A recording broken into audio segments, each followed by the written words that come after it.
Have you ever found yourself getting stuck in black and white thinking? All or nothing thinking, that there's only this way, there's only one way, it's either this or that. Well, it is the most destructive way that we can think, because it's not actually the truth. It's not black and white thinking. It's actually gray.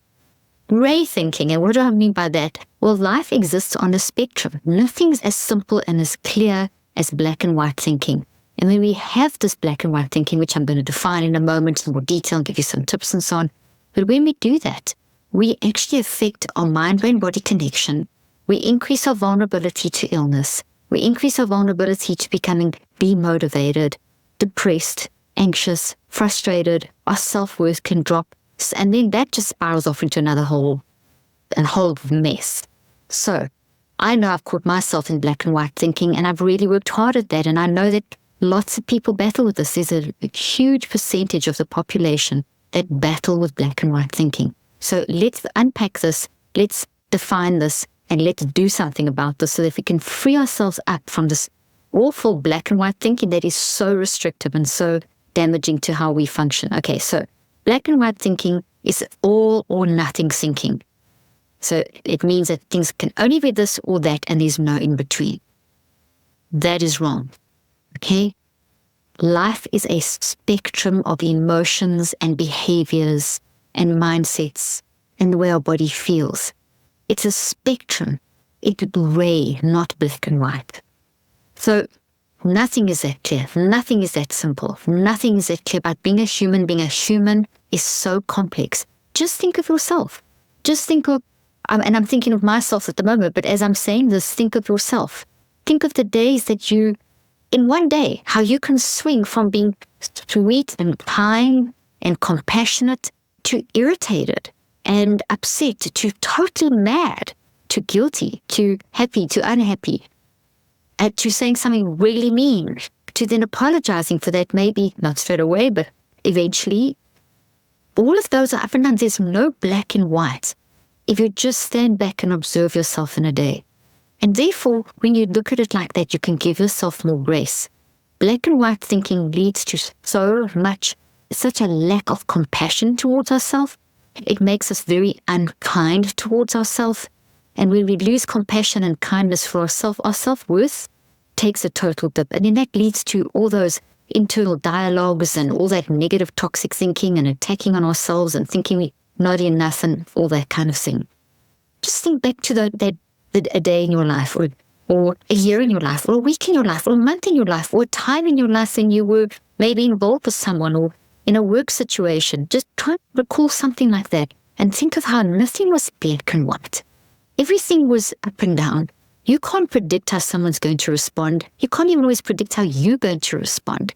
And you may respond in an irritated way or a great way and then suddenly change that. And it's not black and white. And it doesn't mean that you're bad if you did respond in a negative way and that you're not always bad and you're a bad person. That's what all or nothing black or white thinking does to us. It makes us think, oh my gosh, this is helpless. I'm like this, I'm a bad person. No, you're not a bad person. No, you're not a black and white. You are a gray. And gray is beautiful because gray can be absolutely anything. You are unique. There's something you can do that no one else can do. And your messy mind is your unique messy mind. But you've also got your wise mind. There's the wisdom, the core, your wired full of nature.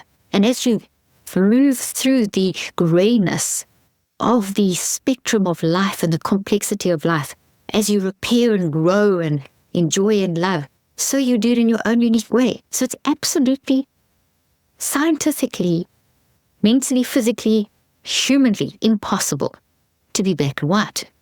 So when we force ourselves into these black and white categories, which can often come from things like religion, religious type thinking, from sort of these moral absolutes that come from religious type thinking and very fixed on upbringing, certain things that have been spoken over you, certain belief systems, this can imprint in us this perfect way that we should be. Even things like in the wellness industry, things like you should look like this, social media, you should look like this. Wellness industry, you must do these 5 things. If you don't do these 6 things, if you're not doing this, then this is going to happen. Nothing is as clear as that. No one can say for sure about anything. Science keeps advancing. Science dies one funeral at a time, which means it keeps advancing. Things keep changing. You keep improving. You're never the same moment to moment. Nothing can be black and white. Okay, so moral ambiguity does exist. Conflicts exist with a good side and a bad side. Not just, with no good side and a bad side. They exist. Conflicts exist. Sometimes it's clear what the bad side is, but even when the bad side, there's some good. There's some reason why someone is showing up like that. And it doesn't mean it's right, but there's always a because of behind it, which brings in the grayness, which brings in that clarity. Gray thinking needs to be used to solve the hard to solve challenges of the real world, because we know deep down that things are not simple. Because black and white thinking, all or nothing thinking, basically says that things are simple. It's this or it's that. Nothing's this or that. There is never just two ways. There's a whole spectrum, and that spectrum is going to change according to who you are, where you are in life, your whole experience, etc., etc. So black and white thinking black and white thinking is extreme thinking. And any kind of extreme thinking is very, very, very mentally damaging, okay? So things like using words like always. You are always angry. That's one of the worst types of black and white thinking that we can use, for example, in a relationship. Or you are always going to do this, or this person will never do that, or they'll never get this right, or I'll never get this right. So black and white thinking involves extremes, and extremes are never good, because extremes are always one side of the ditch. You've got a road and you've got two ditches on one side. Extremes are always dangerous. It's in the road that we need to be, in the middle of the road, in that gray area. So words like always, never, those are extreme words that can cause a lot of problems, extreme words that are linked to this black and white all or nothing thinking. And to example, just think of it, if you're having an argument with a loved one, your spouse or something, and you say, you always do this.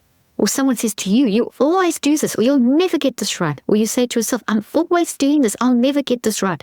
It's so demoralizing. It's demoralizing towards yourself, towards that other person. You think, well, why bother? Why must I bother? You think, I'm never going to get that right. Or what about the times I have got that right? It's so destructive. We need to allow for the flexibility and all the gray areas in between, in the best sense of the word.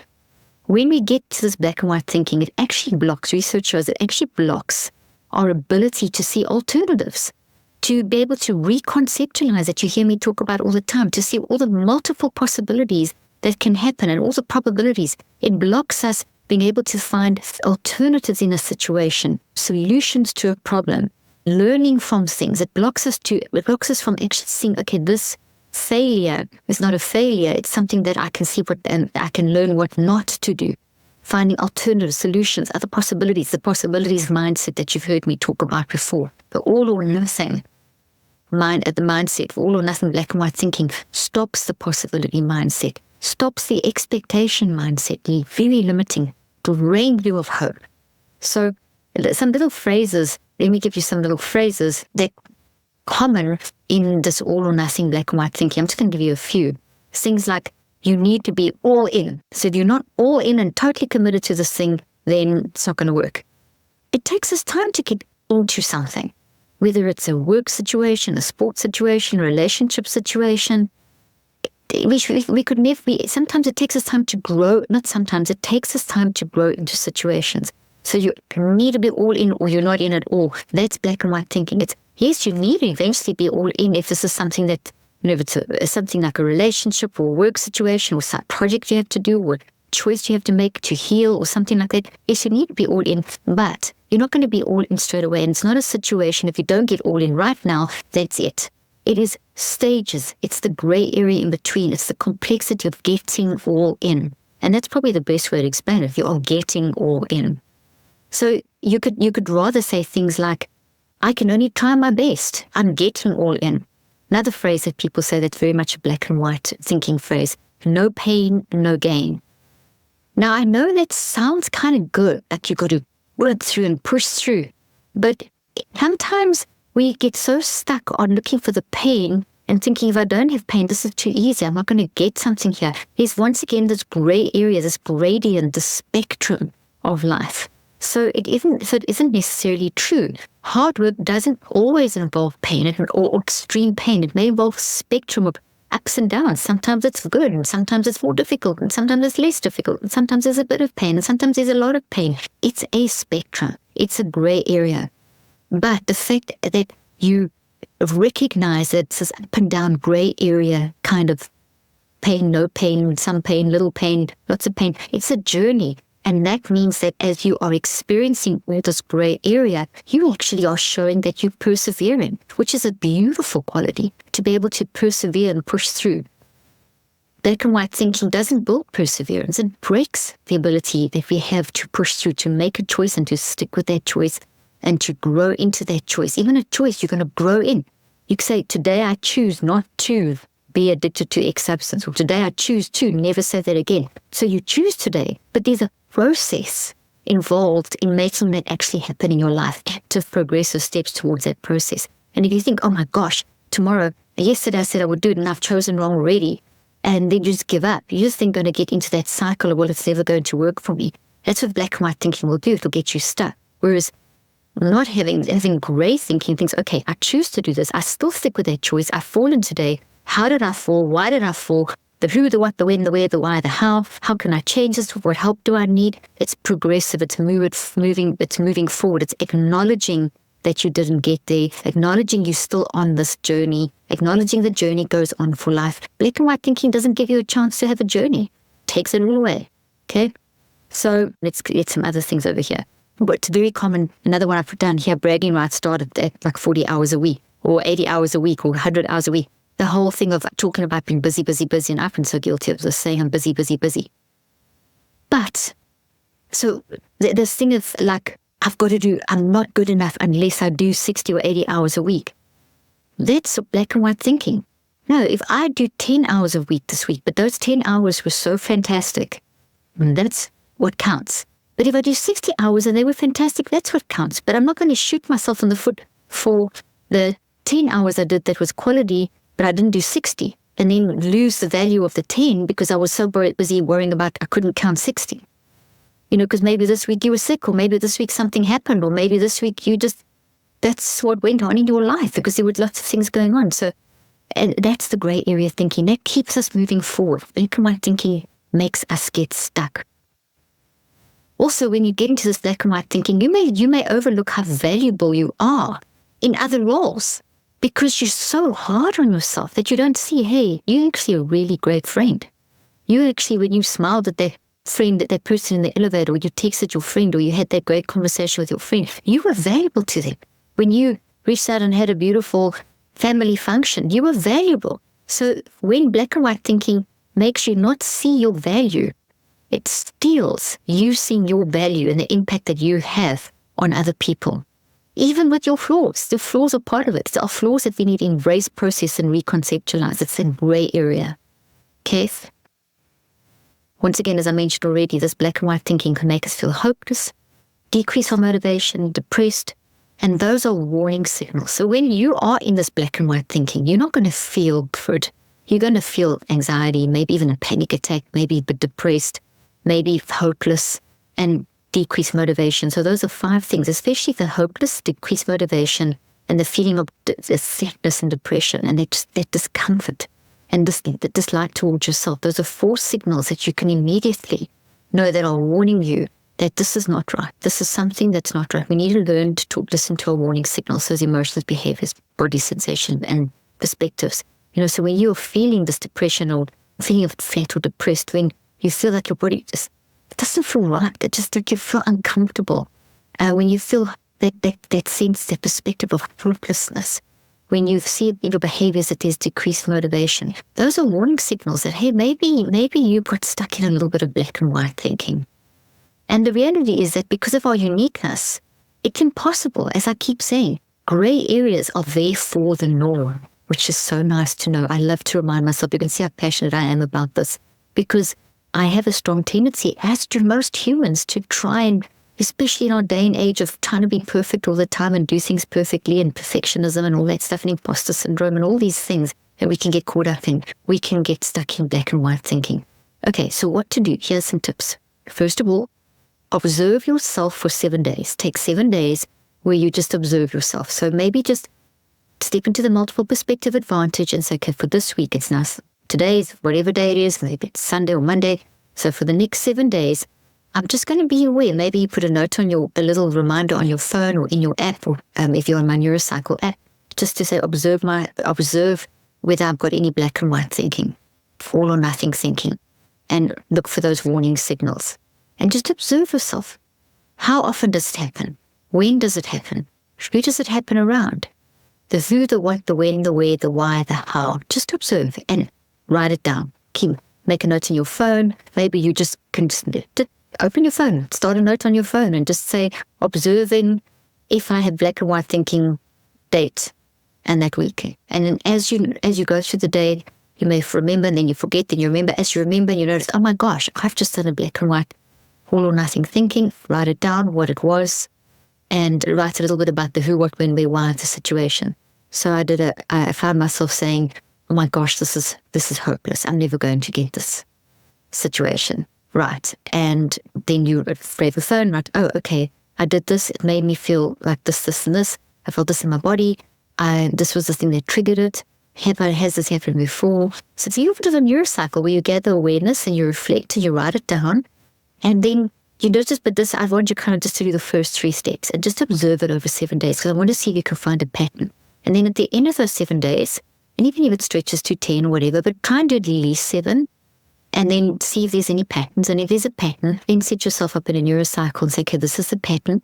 And over the next 63 days, or if you're busy with a neurocycle, just make a note to do it over the next neurocycle, because it's going to take you've got to build a habit. You've got to change that habit. If you're in a habit, if you find that you've got a definite pattern, these certain situations trigger this all or nothing thinking, and it's affecting X, Y, and Z, you see the pattern there. So therefore now you want to work on breaking that pattern. And you want to work on then taking that situation and daily. You can do a really quick neurocycle daily. You can honestly do it in 3 or 4 minutes. You could spend 30 seconds literally per each of the 5 steps. But just doing it daily, really getting to the core root in the first 21 days and then stabilizing over the next 42, the new way of thinking. So if it's a situation of related to work, in these particular situations, it's this, I noticed this pattern occurring this often with this situation. Specifically, it happened a little bit in other situations, but this is a definite pattern. It's occurred regularly. I recognize this for a few years. This is the impact it has on me, so I want to change that. So I need to find out why I'm doing that.